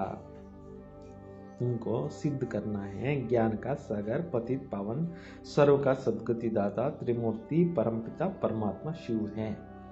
ಈಗ ನೀವು ಸಿದ್ಧ ಮಾಡಿ ಹೇಳಬೇಕು, ಎಲ್ಲರಿಗೂ ಜ್ಞಾನ ಕೊಡುವಂಥ ಜ್ಞಾನ ಸಾಗರ, ಎಲ್ಲರನ್ನೂ ಪಾವನ ಮಾಡುವಂಥ ಪತಿತ ಪಾವನ, ಎಲ್ಲರಿಗೂ ಸದ್ಗತಿ ಕೊಡುವಂಥ ಸದ್ಗತಿದಾತ, ತ್ರಿಮೂರ್ತಿಗಳಿಗೂ ರಚನೆಕಾರ ಪರಂಪಿತ ಪರಮಾತ್ಮ ಶಿವ ಆಗಿದ್ದಾರೆ ಅನ್ನೋದನ್ನು ಎಲ್ರಿಗೂ ತಿಳಿಸ್ಕೊಡಿ. ब्रह्मा विष्णु शंकर तीनों जन्म इकट्ठा है। सिर्फ शिव जयंती नहीं परंतु त्रिमूर्ति शिव जयंती है। ತ್ರಿಮೂರ್ತಿಗಳದು ಜನ್ಮದಿನ ಶಿವರಾತ್ರಿ. ಕೇವಲ ಶಿವರಾತ್ರಿ ಅಷ್ಟೇ ಅಲ್ಲ, ಶಿವ ಜಯಂತಿ ಅಷ್ಟೇ ಅಲ್ಲ, ತ್ರಿಮೂರ್ತಿ ಶಿವ ಜಯಂತಿ ಅಂತ ಹೇಳಿ. ಅಂದ್ರೆ ಶಿವಬಾಬಾ ಬರ್ತಾ ಇದ್ದಂಗೆ ತ್ರಿಮೂರ್ತಿಗಳು ಜನ್ಮ ತಾಳ್ತಾರೆ, ಅವ್ರಿಗೂ ಕೂಡ ಶಕ್ತಿ ಸಿಗುತ್ತೆ ಭಗವಂತನಿಂದ ಅಂತ ಹೇಳಿ. अब शिव की जयंती होगी या ब्रह्मा की जयंती होगी? शिवन जयंती आगत्ता ब्रह्मन जयंती आगत्ತಾ, ಯಾವುದಾಗುತ್ತೆ? बाबा ಹೇಳ್ತಿದ್ದಾರೆ, लौकिक पारलौकिक और यह अलौकिक बाप है या प्रजापिता ब्रह्म है। बाबा कहते हैं नई दुनिया के लिए नया ज्ञान अभी तुमको मिलता है. ಹೊಸ ಪ್ರಪಂಚಕ್ಕೋಸ್ಕರ ಹೊಸ ಜ್ಞಾನ ಇವಾಗ ನಿಮಗೆ ಸಿಗ್ತಾ ಇದೆ. ಫಿರ್ ಪ್ರಾಯ್ಲ್ ಹೋ ಜಾತ. ಈ ಜ್ಞಾನ ಏನಾಗೋಗ್ಬಿಡುತ್ತೆ, ಸತ್ಯುಗ ಬರೋಷ್ಟೊತ್ತಿಗೆ ಕ್ಷೀಣಿಸ್ಬಿಡುತ್ತೆ. किसको भी बाप का रचता और रचना का ज्ञान नहीं, अज्ञानी ठहरना. ಯಾರಿಗೂ ತಂದೆ ಬಗ್ಗೆ ಜ್ಞಾನ ಇಲ್ಲ, ರಚಯಿತನ ಬಗ್ಗೆನೂ ಜ್ಞಾನ ಇಲ್ಲ ಅಂದರೆ ಅಜ್ಞಾನಿಯಾಗಿದ್ದಾರಲ್ವಾ. ಅಜ್ಞಾನ ನೀಂದ್ಮೆ ಸೋಯೆ ಪಡೆ ಹೇ. ಜನರು ಅಜ್ಞಾನ ನಿದ್ರೆಯಲ್ಲಿ ನಿದ್ದೆ ಮಾಡ್ತಾ ಇದ್ದಾರೆ. ज्ञान से ही दिन, भक्ति से है रात्र. शिवरात्रि का अर्थ नहीं जानते, इसलिए उनका हालिडे भी उड़ा दी. ಶಿವರಾತ್ರಿ ಅಂದ್ರೇನು, ಅದರ ಮಹತ್ವಕ್ಕೆ ಅಂದ್ರೇನು ಅನ್ನೋದು ಏನೂ ತಿಳ್ಕೊಂಡಿಲ್ಲ. ಅದರಿಂದ ಭಕ್ತಿ ರಾತ್ರಿ ಅಂತ ಹೇಳಲಾಗುತ್ತೆ, ಜ್ಞಾನಕ್ಕೆ ಹಗಲು ಅಂತ ಹೇಳಲಾಗುತ್ತೆ. ಈ ಸರ್ಕಾರದವರು ಅವಾಗ ಬಾಬಾ ಅವರು ಬರ್ತಾ ಇದ್ದಾಗ, ಸಾಕಾರ ಬಾಬಾ ಇದ್ದಾಗ ಇದು ಹಾಲಿಡೇನೂ ಇರಲಿಲ್ಲ ಅನ್ಸುತ್ತೆ, ಅದಕ್ಕೆ ರಜಾನೂ ಇಲ್ಲ ಅಂತ ಹೇಳ್ಬಿಟ್ಟು ಹೇಳಿಬಿಟ್ಟಿದ್ದಾರೆ. ಈಗಂತೂ ಶಿವರಾತ್ರಿಗೆ ರೆಗ್ಯುಲರ್ ಹಾಲಿಡೇ ಕೊಡ್ತಾರೆ. ಒಂದ್ಸಲ ಮುರಳಿಯಲ್ಲಿ ಬಾಬಾ ಹೇಳಿದ್ರೆ 1 ತಿಂಗಳು ರಜಾ ಕೊಡಬೇಕಂತೆ ಶಿವರಾತ್ರಿಗೆ, 1 ತಿಂಗಳು ಅಭ್ಯಾಸ ಮಾಡಬೇಕಂತೆ, ಸಂದೇಶ ಕೊಡಬೇಕಂತೆ, ಎಲ್ರಿಗೂ ಭಗವಂತ ಬಂದಿದ್ದಾರೆ ಅನ್ನುವಂಥದ್ದು. ನೋಡೋಣ, ಆ ದಿನಗಳು ಬರ್ಬೋದು. ಅಭಿ ತುಮ್ ಜಾನ್ತೆ ಹೋ ಬಾಬಾ ಆತೆ ಹಿ ಹೇ ಸಬ್ಕಿ ಜ್ಯೋತಿ ಜಗಾನೆ. ಈಗ ತಂದೆ ಬಂದಿರೋದೇ ಎಲ್ಲರ ಜ್ಯೋತಿಯನ್ನು ಜಾಗೃತ ಮಾಡಲಿಕ್ಕೆ. ಸಬ್ಕಿ ಪತಿಯೋಂ ಕಾ ಯಹ ಸಬ್ ಬತ್ತಿಯ ಆದಿ ಜಗಾಯಂಗೆ ಸಮझेंगे कोई ಬಡಾ ದಿನ ಹೇ. ಚೆನ್ನಾಗಿ ಲೈಟ್ಸ್ ಹಾಕಿದಾಗ ತಿಳ್ಕೊತಾರೆ ಇದು ಒಳ್ಳೆ ಹಬ್ಬ, ಒಳ್ಳೆ ದಿನ. अब तुम ಜಾಗ್ತೆ ಹೋ ಅರ್ಥ ಸಹಿತ. ಈಗ ನೀವು ಜಾಗೃತರಾಗ್ತಾ ಇದ್ದೀರಿ ಜ್ಞಾನಯುಕ್ತವಾಗಿ, ಅರ್ಥ ಸಹಿತವಾಗಿ. वे लोग तो थोड़ी समझेंगे, तुम्हारा ಭಾಷಣ से पूरा समझ नहीं सकते हैं. ಆ ಜನರು ತಿಳ್ಕೊಳ್ಳೋದಿಲ್ಲ, ನಿಮ್ಮ ಭಾಷಣ ಪೂರ್ತಿ ತಿಳ್ಕೊಳ್ಳೋದು ಇಲ್ಲ. ಅಭಿ ಸಾರೆ ವಿಶ್ವ ಪರ್ ರಾವಣ का राज्य है. ಇಡೀ ಜಗತ್ತಿನ ಮೇಲೆ ಏನು ನಡೀತಾ ಇದೆ ಈಗ? ರಾವಣ ರಾಜ್ಯ ನಡೀತಾ ಇದೆ. यहाँ तो मनुष्य कितने दुखी हैं, रिद्धि सिद्धि वाले बहुत तंग करते रहते हैं. ಈ ಜಗತ್ತಿನಲ್ಲಿ ಜನರೆಷ್ಟು ದುಃಖದಲ್ಲಿದ್ದಾರೆ. ತಂತ್ರ ಮಂತ್ರದವರು ಏನೇನೋ ಮಾಡೋದು ಮಾಡಿ ಜನಗಳಿಗೆ ದುಃಖ ಕೊಡ್ತಾ ಇದ್ದಾರೆ. ಅಖಬಾರೋ ಮೇ ಪಡ್ತಾ ಹೈ ಇಸ್ಮೇ ಈವಿಲ್ ಸೋಲ್ ಹೈ. ಪೇಪರ್ಗಳಲ್ಲಿ ಬರುತ್ತೆ, ಇಂಥವರಲ್ಲಿ ಪ್ರೇತಾತ್ಮ ಸೇರ್ಕೊಂಡಿದೆ. ಬಹು ದುಃಖ ದೇತೆ, ತುಂಬ ದುಃಖ ಕೊಡುತ್ತೆ. ಬಾಬಾ कहते इन बातों से तुम्हारा कोई कनेक्शन नहीं. ಈ ವಿಚಾರಗಳಲ್ಲಿ ನಿಮ್ದೇನೋ ಕನೆಕ್ಷನ್ ಇಲ್ಲ. बाबा तो सीधी बात बताते हैं बच्चे, अब मुझे याद करो तो तुम पावन बन जाएंगे. ಸೀದಾ ವಿಚಾರ ಬಾಬಾ ಹೇಳ್ತಾರೆ, ನೀವು ನನ್ನ ನೆನಪು ಮಾಡಿದ್ರೆ ನೀವು ಆತ್ಮ ಪಾವನ ಆಗ್ತೀರಿ. ತುಮಾರ ಸಬ್ ದುಃಖ ದೂರ ಹೋ ಜಾಯೇಗಾ. ನಿಮ್ಮೆಲ್ಲ ಪ್ರಕಾರ ದುಃಖಗಳು ಏನಾಗ್ಬಿಡ್ತವೆ, दूर होಗುತ್ತೆ. अच्छा मीठे मीठे सिखिलदे बच्चों प्रति माता पिता बाप दादा का याद प्यार और गुड मॉर्निंग. रूहानी बाप की रूहानी बच्चों को नमस्ते. हम सब रूहानी बच्चों की रूहानी बाप दादा को याद प्यार और नमस्ते नमस्ते नमस्ते. ಇವತ್ತಿನ ಧಾರಣೆಗೋಸ್ಕರ ಮುಖ್ಯ ಸಾರಾಂಶ ಆಗಿದೆ, यथार्थ रीति बाबा को याद करने व आत्म अभिमानी बनने की मेहनत करनी. ಸರಿಯಾದ ರೀತಿಯಲ್ಲಿ ನೀವು ಬಾಬಾ ಅವ್ರ ನೆನಪು ಮಾಡಬೇಕು, ಆತ್ಮಾಭಿಮಾನಿಗಳಾಗುವಂಥ ಕಷ್ಟಪಡಬೇಕು ಅಂತಾರೆ. सच्चाई से अपना चार्ट रखना है, इसमें ही बहुत बहुत फायदा. ಸತ್ಯವಾಗಿ ಚಾರ್ಟ್ ಬರೀರಿ, ಇದರಲ್ಲಿ ನಿಮಗೆ ತುಂಬ ಬೆನಿಫಿಟ್ ಇದೆ. ಸಬ್ಸೆ ಬಡಾ ದುಃಖ ದೇನೆ ವಾಲ ಕಾಂಟ ಹೈ ಕಾಮ ವಿಕಾರ. ಎಲ್ಲದಕ್ಕಿಂತ ದೊಡ್ಡ ದುಃಖ ಕೊಡುವಂಥದ್ದು ಯಾವುದು? ಕಾಮ ವಿಕಾರ. इस पर योग बल से विजय प्राप्त कर पतित से पावन बनना है. ಈ ವಿಕಾರದ ಮೇಲೆ ಯೋಗ ಶಕ್ತಿ ಉಪಯೋಗಿಸಿ ವಿಜಯ ಪ್ರಾಪ್ತಿ ಮಾಡಿಕೊಂಡು ಪಾವನರಾಗಿ. ಬಾಕಿ ಕಿನಿ ಈ ಬಾತೋ ಮೇ ತುಮಾರ ಕೊಯ್ ಕನೆಕ್ಷನ್. ಯಾವುದ್ಯಾವುದೋ ವಿಚಾರಗಳಲ್ಲಿ ನೀವು ಹೋಗಬೇಡಿ, ಅದ್ರ ಜೊತೆ ನಿಮಗೇನೋ ಕನೆಕ್ಷನ್ನೇ ಇಲ್ಲ ಅಂತಾರೆ. ಹಿಂಗೇನಾಯ್ತು ಹಂಗಾಯ್ತು, ವೇಸ್ಟ್ ತಾನೆ. ವರದಾನ विघ्न प्रूफ चमकीली फरिश्ता ड्रेस धारण करने वाले सदा विघ्न विनाशक भव. ವಿಘ್ನ ಪ್ರೂಫ್ ಹೊಳಿತಾ ಇರ್ತಕ್ಕಂಥ ಸೂಕ್ಷ್ಮ ಶರೀರದ ಡ್ರೆಸ್ ಅನ್ನ ಧಾರಣೆ ಮಾಡುವಂಥವ್ರು ಸದಾ ವಿಘ್ನ ವಿನಾಶಕರು ಆಗಿರಿ. स्व के प्रति और सर्व के प्रति सदा विघ्न विनाशक बनने के लिए क्वेश्चन मार्क को विदाई देना है. ಸ್ವಯಂ ಪ್ರತಿ ಮತ್ತು ಎಲ್ಲರ ಪ್ರತಿ ವಿಘ್ನ ವಿನಾಶಕರಾಗಬೇಕು ಅಂದರೆ ಕ್ವಶನ್ ಮಾರ್ಕ್ ಅನ್ನೋದಕ್ಕೆ ವಿದಾಯಿ ಕೊಟ್ಬಿಡಿ. ಫುಲ್ ಸ್ಟಾಪ್ ಕರ್ನಾ ಹೈ. ಫುಲ್ ಸ್ಟಾಪ್ ಮುಖಾಂತರ ಸರ್ವಶಕ್ತಿಗಳನ್ನು ಫುಲ್ ಸ್ಟಾಕ್ ಮಾಡ್ಕೊಳ್ಳಿ ಅಂತ. ಸದಾ ವಿಘ್ನ ಪ್ರೂಫ್ ಚಮಕೀಲಿ ಫರಿಶ್ತಾ ಡ್ರೆಸ್ ಪಹನ್ಕರ್ ರಖನಾ. ಯಾವಾಗಲೂ ವಿಘ್ನ ಪ್ರೂಫ್ದು ಹೊಳಿತಾ ಇರ್ತಕ್ಕಂಥ ಫರಿಶ್ತಾ ಡ್ರೆಸ್ ಅನ್ನು ಹಾಕೊಂಡು ಇಟ್ಕೊಂಡಿರಿ. ಮಿಟ್ಟಿ ಕಿ ಡ್ರೆಸ್ ನಹಿ ಪೆನ್ನ, ಮಣ್ಣಿನ ಬಟ್ಟೆಗಳು ಹಾಕೋಬೇಡ್ರಿ ಅಂದ್ರೆ ದೇಹಾಭಿಮಾನದಲ್ಲಿ ಬರಬೇಡಿ. ಸಾಥ್ ಸಾಥ್ ಸರ್ವ ಗುಣಕ ಗೆಹನೆ ಸೆ ಸಜೈ ರಹನ. ಯಾವಾಗಲೂ ಕೂಡ ಎಲ್ಲ ಗುಣಗಳ ಆಭರಣಗಳನ್ನು ಹಾಕ್ಕೊಂಡು ಅಲಂಕೃತರಾಗಿರಿ. ಸದಾ ಅಷ್ಟಶಕ್ತಿಯ ಶಸ್ತ್ರಧಾರಿ ಸಂಪನ್ನ ಮುಹೂರ್ತ ಬನ್ಕರ್ ರಹನ. ಯಾವಾಗಲೂ ಕೂಡ ಸರ್ವಶಕ್ತಿಗಳನ್ನುವಂಥ ಶಸ್ತ್ರಧಾರಿಗಳಾಗಿ ಸಂಪನ್ನ ಮೂರ್ತಿಗಳಾಗಿರಿ. ಅವರು ಕಮಾಲ್ ಪೂರ್ವ ಸಮಾನ ಆಸನ ಪರ್ ಸದಾ ಶ್ರೇಷ್ಠ ಜೀವನ್ ಕಾ ಪಾವ್ ರಖನಾ. ಕಮಲ ಹೂವಿನ ಸಮಾನ ಆಸನದ ಮೇಲೆ ಶ್ರೇಷ್ಠ ಜೀವನದ ರೆಕ್ಕೆಯನ್ನ ಇಡ್ತಾ ಹೋಗಿ. ಇವತ್ತಿನ ಒಂದು ಸ್ಲೋಗನ್ ಆಗಿದೆ, ಅಭ್ಯಾಸ ದ್ವಾರ ಪೂರಾ ಅಟೆನ್ಷನ್ ದೋ first division May number May ಆ ಜಾಯಂಗೆ. ಅಭ್ಯಾಸದ ಮುಖಾಂತರ ಪೂರ್ತಿ ಗಮನ ಕೊಟ್ಟು ಫಸ್ಟ್ ಡಿವಿಷನ್ನಲ್ಲಿ ಫಸ್ಟ್ ನಂಬರ್ನಲ್ಲಿ ಬರ್ಬೋದು. ಮಮ್ಮಾರ್ ಅವ್ರದ್ದು ಮಹಾವಾಕ್ಯಗಳಿದೆ. ಈ ಈಶ್ವರಿಯ ನಾಲೆಡ್ಜ್ ಸರ್ವ ಮನುಷ್ಯಂಕೆ ಲಿಯೆ. ಈ ಒಂದು ಈಶ್ವರಿಯ ಜ್ಞಾನ ಎಲ್ಲ ಮಾನವರಿಗೋಸ್ಕರ ಇದೆ. पहले तो अपने को एक मुख्य पॉइंट ख्याल में अवश्य रखनी है. ಮುಖ್ಯವಾಗಿ ಮೊದಲು ಒಂದು ಪಾಯಿಂಟ್ ಅನ್ನು ಅವಶ್ಯಕವಾಗಿ ಇಟ್ಕೊಳ್ಳಿ. अब इस मनुष्य सृष्टि जाड़ का बीज रूप परमात्मा है. उस परमात्मा द्वारा जो नॉलेज प्राप्त हो रही है ये सब मनुष्यों के लिए जरूरी है. ಶಿವ ಬಾಬಾ ಏನಾಗಿದ್ದಾರೆ, ಸಮಸ್ತ ಮಾನವ ವಂಶ ವೃಕ್ಷಕ್ಕೆ ಬೀಜ ಸ್ವರೂಪ ಆಗಿದ್ದಾರೆ. ಆ ಪರಮಾತ್ಮನಿಂದ ಏನು ನಮಗೆ ಜ್ಞಾನ ಸಿಗ್ತಾ ಇದೆ ಇದು ಎಲ್ರಿಗೋಸ್ಕರ ಅವಶ್ಯಕತೆ ಇದೆ. सब धर्म वालों को तो नॉलेज देने का अधिकार है, लेने का अधिकार है. ಎಲ್ಲ ಮನುಷ್ಯರಿಗೂ ಕೊಡಬೇಕಿದು, ಎಲ್ರಿಗೂ ತಗೊಳ್ಳೋಕೆ ಅಧಿಕಾರ ಇದೆ. बल करके धर्म की नॉलेज अपनी अपनी है, हर एक का शास्त्र अपना अपना है. ಧರ್ಮದ ಒಂದು ಜ್ಞಾನಗಳು ಬೇರೆ ಬೇರೆ ಇರುತ್ತೆ, ಅವ್ರವ್ರ ಧರ್ಮದಲ್ಲಿ ಏನೇನೋ ಹೇಳಿರ್ತಾರೆ. ಬಟ್ ಪ್ರತಿಯೊಬ್ಬರಿಗೂ ಧರ್ಮಶಾಸ್ತ್ರಗಳು ಬೇರೆ ಬೇರೆ ಇರುತ್ತೆ, ಮತಗಳು ಬೇರೆ ಬೇರೆ ಇರುತ್ತೆ, ಸಂಸ್ಕಾರಗಳು ಬೇರೆ ಬೇರೆ ಇರುತ್ತೆ. ಲೇಕಿನ್ ನಾಲೆಡ್ಜ್ ಉಸ್ಕೆ ಲಿಯೆ ಭಿ ಹೈ. ಅವ್ರಿಗೂ ಕೂಡ ಈ ಜ್ಞಾನ ಅಗತ್ಯ ಇದೆ, ಅದಕ್ಕೆ ವರ್ಲ್ಡ್ಗೆ ಕೊಡ್ತಾ ಇರೋದು. ಯಹ ನಾಲೆಡ್ಜ್ ಸಬ್ಕೆ ಲಿಯೆ ಬಲ್ ಇಸ್ ಜ್ಞಾನಕ್ಕೋ ಉಠೆ ನಾಲ್ ಉಠಾವೆ. ತಗೊಳ್ದಿರ ಹೋಗ್ಲಿ, हमारे घराने में आवे ना आवे परंतु सबका पिता होने के कारण उनको योग लगाने से फिर भी पवित्र अवश्य बनेंगे. ಜ್ಞಾನ ತಗೊಳ್ದಿರ ಹೋಗ್ಲಿ, ಒಟ್ಟು ಈ ಒಂದು ಪವಿತ್ರರಾಗಿ ಯೋಗ ಭಗವಂತ ನೆನಪು ಮಾಡೋದಂತೂ ಎಲ್ಲರೂ ಒಬ್ಬರನ್ನೇ ತಾನೇ. ಅದರಿಂದ ನೆನಪು ಮಾಡಿ ಅವರು ಕೂಡ ಪಾವನರಾಗಲಿ ಅಂತ ಮಮ್ಮ ಹೇಳ್ತಾರೆ. इस पवित्रता के कारण अपने सेक्शन में भी पद अवश्य पाएंगे.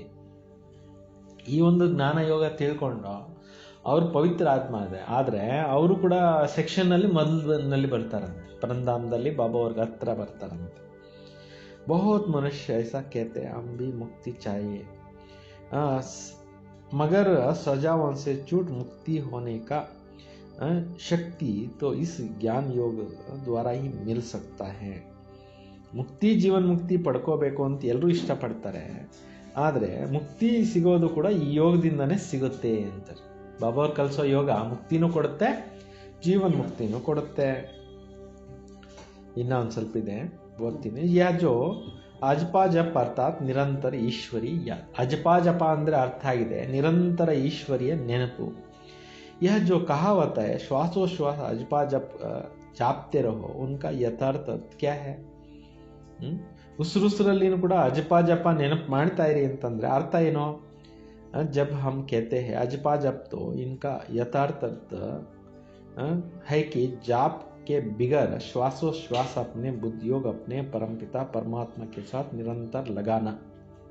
ಜಪ ಜಪ ಅಂದರೆ ಉಸಿರುಸಿರಿನಲ್ಲಿ ಕೂಡ ನಾವು ಬಾಬಾವ್ರ ನೆನಪು ಮಾಡ್ತಾ ಇರಬೇಕು. ಬುದ್ಧಿಯೋಗ ಆ ಕಡೆ ಈ ಕಡೆ ಹೋಗ್ದಿರಾ ಉಸಿರುಸಿರಿನಲ್ಲಿ ಕೂಡ ಬಾಬಾವ್ರ ನೆನಪಿನಲ್ಲಿ ಇರಬೇಕು. ಬರೀ ಜಪಿಸ್ಕೊಂಡಿರೋದಲ್ಲ ಅಂತ. ಭಕ್ತಿ ಮಾರ್ಗದಲ್ಲಿ ಜಪಿಸ್ತಾ ಇರ್ತಾರೆ, ಬುದ್ಧಿ ಇನ್ನೆಲ್ಲ ಹೋಗ್ತಾ ಇರುತ್ತಲ್ಲ, ಇದು ಹಂಗಲ್ಲ ಅಂತಾರೆ. ಅಜಪ ಜಪ ಅಂದರೆ ರಿಯಲ್ ಮೀನಿಂಗು ಬುದ್ಧಿ ಎಲ್ಲಿ ಹೋಗಬಾರ್ದು. ನಿರಂತರವಾಗಿ ಶಿವಬಾಬಾ ಅವ್ರನ್ನ ನೆನಪು ಮಾಡ್ತಾ ಇರಬೇಕು. ಈಶ್ವರಿ ಯಾದ ಶ್ವಾಸೋಶ್ವಾಸ ಕಾಯಂ ಚಲ್ತಿ ರಹೆ. ಉಸಿರುಸಿರಲ್ಲಿ ಶಿವಬಾಬಾ ಅವ್ರ ನೆನಪು ಕಾಯಂ ಆಗಿರಬೇಕು. ನಿರಂತರ ಈಶ್ವರಿ ಯಾದಕೋ ಅಜಪಾ ಜಪ್ ಕೇಟ್. ಇದಕ್ಕೆ ಹೇಳ್ತಾರೆ ಈಶ್ವರಿ ನೆನಪಿಗೆನೆ ಅಜಪಾ ಜಪ. ಬಾಕಿ कोई मुख से जाप करना, जपना अर्थात राम राम कहना, अंदर में कोई मंत्र उच्चारण करना या तो निरंतर ಚಲ್ ನೈ ಸಕ್ತೆ ಹೇ. ಯಾವಾಗಲೂ ಯಾರು ರಾಮ ರಾಮ ಅಂತ ಹೇಳ್ಕೊಂಡಿರೋಕ್ಕಾಗಲ್ಲ, ಅಥವಾ ಯಾವುದೋ ಒಂದು ಮಂತ್ರ ಹೇಳ್ಕೊಂಡು ಕೂಡ ಯಾವಾಗಲೂ ಇರೋಕ್ಕಾಗಲ್ಲ. वे लोग समझते हैं मुख से मंत्र उच्चारण नहीं करते लेकिन दिल से उच्चारण करना यह है अजपा जप. ಅವ್ರೇನು ತಿಳ್ಕೊತಾರೆ, ನಾವು ಮಂತ್ರ ಬಾಯಿಂದ ಹೇಳಲ್ಲ ಮನಸ್ಸಲ್ಲಿ ಹೇಳ್ಕೊತೀವಿ ಅಂತ, ಇದು ಅಜಪಾ ಜಪ ಅಂತ ಅವ್ರು ಹೇಳ್ತಾರೆ. परंतु यह तो सहज एक विचार की बात है. जहाँ अपना शब्द ही अजपा जप है उनको जापने की भी जरूरत नहीं है. ಈಗ ತಮ್ಮ ಶಬ್ದನೇ ಆಗಿದೆ ಅಜಪಾ ಜಪ ಅಂದರೆ ನಾವು ಶಬ್ದಗಳನ್ನು ಉಚ್ಚಾರಣೆ ಮಾಡಿಕೊಂಡು ಮನಸ್ಸಿನಲ್ಲಾಗಲಿ ಅಥವಾ ಬಾಯಿನಲ್ಲಾಗಲಿ ಹೇಳ್ಕೊಂಡಿರೋ ಪ್ರಶ್ನೆ ಅಲ್ಲ. ಇದು ಮನಸ್ಸಿಗೆ ಸಂಬಂಧಪಟ್ಟಿದ್ದು, ಬುದ್ಧಿಗೆ ಸಂಬಂಧಪಟ್ಟಿದ್ದು. ಆಂತರಿಕ बैठ कोई मूर्ति का ध्यान भी नहीं करना, ना कुछ स्मरण करना, क्योंकि वे तो निरंतर खाते पीते रह नहीं सकेंगे. ನೋಡಿ, ಆಂತರಿಕವಾಗಿ ಕೂತ್ಕೊಂಡು ಮೂರ್ತಿನ ಧ್ಯಾನ ಮಾಡ್ಕೊಂಡಿರೋ ಅವಶ್ಯಕತೆಯೂ ಇಲ್ಲ, ಅಥವಾ ಇನ್ನೇನೋ ಸ್ಮರಣೆ ಮಾಡ್ಕೊಂಡಿರೋ ಅವಶ್ಯಕತೆಯೂ ಇಲ್ಲ. ನಿರಂತರವಾಗಿ ತಿಂತಾ ಕುಡಿತಾ ಯಾರು ಈ ರೀತಿ ಮಾಡಲಿಕ್ಕೂ ಆಗೋದಿಲ್ಲ. ಲೇಕಿನ್ ಹಮ್ ಜೋ ಈಶ್ವರಿಯ ಯಾದ್ ಕರ್ತೆ ಹೇ ವಹಿ ನಿರಂತರ ಚಲ್ ಸಕ್ತೆ. ನಾವೇನು ಈಶ್ವರ ನೆನಪು ಮಾಡ್ತೀವಿ ಅದು ನಿರಂತರವಾಗಿ ಮಾಡ್ಲಿಕ್ಕಾಗುತ್ತೆ. ಕ್ಯೋಂಕಿ ये बहुत सहज, ಇದು ಈಸಿ ಇದೆ ಅಂತ. जैसे समझो बच्चा अपना बाप को याद करता है तो उस समय बाबा का फोटो सामने नहीं लाना पड़ता है. ಈಗ ಯಾರಾದರೂ ಅಪ್ಪನ ನೆನೆಸ್ತಾರೆ ಅಂದರೆ ಫೋಟೋ ಇಟ್ಕೊಂಡೇ ನೆನೆಸ್ತಾರಾ? ಇಲ್ವಲ್ಲ. ಒಳಗಡೆ ತಿಳುವಳಿಕೆ ಇದೆಯಲ್ಲ, ತಿಳುವಳಿಕೆ ಆದಾದ ಮೇಲೆ ಅಪ್ಪನ ನೆನೆಸ್ತಾರಲ್ವ. लेकिन मनसा वाचा कर्मणा बाबा के सारे ऑक्यूपेशन एक्टिविटी गुणों सहित याद आता है. बस यह याद आने से बच्चों की भी चलती है. मनसा वाचा कर्मಣ ಬಾಬಾ ಅವ್ರದ್ದು ಇಡೀ ಆಕ್ಯುಪೇಷನ್ನು ಆಕ್ಟಿವಿಟಿ ಗುಣಗಳು ಬಾಬಾ ಅವ್ರ ನೆನಪು ಬರುತ್ತಲ್ಲ, ಇದೇನೇ ನೆನಪು ಬರೋದ್ರಿಂದ ಏನಾಗುತ್ತೆ, ಬಚ್ಚೋಂಕಿ ಬಿ ವೇ ಈ ಆಕ್ಟ್ ಚಲ್ತಿ ಹೇ. ತಂದೆ ಡ್ಯೂಟಿ ಏನಿದೆ ಅದೇ ಮಕ್ಕಳ ಡ್ಯೂಟಿನೂ ಕೂಡ ನಡೆಯುತ್ತೆ. ತಬ್ ಹಿ ಸಂಶೋಸ್ ಫಾದರ್ ಕಹೆಂಗೆ. ಏನೋ ಅವಾಗಲೇ ಹೇಳಲಾಗುತ್ತೆ ತಂದೆ ಎಂಥವ್ರು ಅನ್ನೋದು ಮಕ್ಕಳು ತೋರಿಸ್ತಾರೆ. ತಬ್ ಹಿ ಸಂಶೋಸ್ ಫಾದರ್ ಕಹೆಂಗೆ. वैसे अपने को भी और सबकी याद दिल भीतर से मिटाए उस याद की असली पारलौकिक परमपिता परमात्मा की याद में रहना है. ಅದೇ ಒಂದು ಒಳಗಡೆ ಬೇರೆ ನೆನಪೆಲ್ಲ ಬಿಟ್ಟು ಅದೇ ನೆನಪಿನಲ್ಲಿ ಅಸಲಿ ಪರಂಪಿತ ಪರಮಾತ್ಮ ನೆನಪಿನಲ್ಲೇ ಇರಬೇಕು. बैठते उठते खाते पीते निरंतर याद में चलता रहे. ಎದ್ದೇಳ್ತಾ ಕೂತ್ಕೊಳ್ತಾ ತಿಂತಾ ಕುಡಿತಾ ನಿರಂತರ ನೆನಪು ನಡೀತಾ ಇರಬೇಕು. ಉಸ್ ಯಾದ್ ಕೋ ಹಿ ಕರ್ಮಾತೀತ್ ಬಂತೆ. ಈ ನೆನಪಿನಿಂದನೇ ಕರ್ಮಾತೀತ ಸ್ಥಿತಿನೂ ಬರುತ್ತೆ. तो इस ನ್ಯಾಚುರಲ್ ಯಾದ್ ಕೋ ಹಿ ಅಜಪಾ ಜಪ್ ಕೇತೆ. ಈ ರೀತಿ ನ್ಯಾಚುರಲ್ ನೆನಪು ಮಾಡಿದಾಗ ಇದಕ್ಕೆ ಅಜಪಾ ಜಪ ಅಂತ ಹೇಳ್ತಾರೆ. ಓಂ ಶಾಂತಿ. ಒಬ್ರು ಅಕ್ಕ ಅವ್ರು ಕೇಳಿದ್ರು ಅಜಪಾ ಜಪ ಅಂದ್ರೇನು. ನೋಡಿ, ಅಮ್ಮಾರವ್ರದ್ದು ಕ್ಲಾಸಲ್ಲೇ ಎಲ್ಲ ಕ್ಲೀನಾಗಿ ಹೇಳಿದ್ದಾರೆ. ಓಂ ಶಾಂತಿ.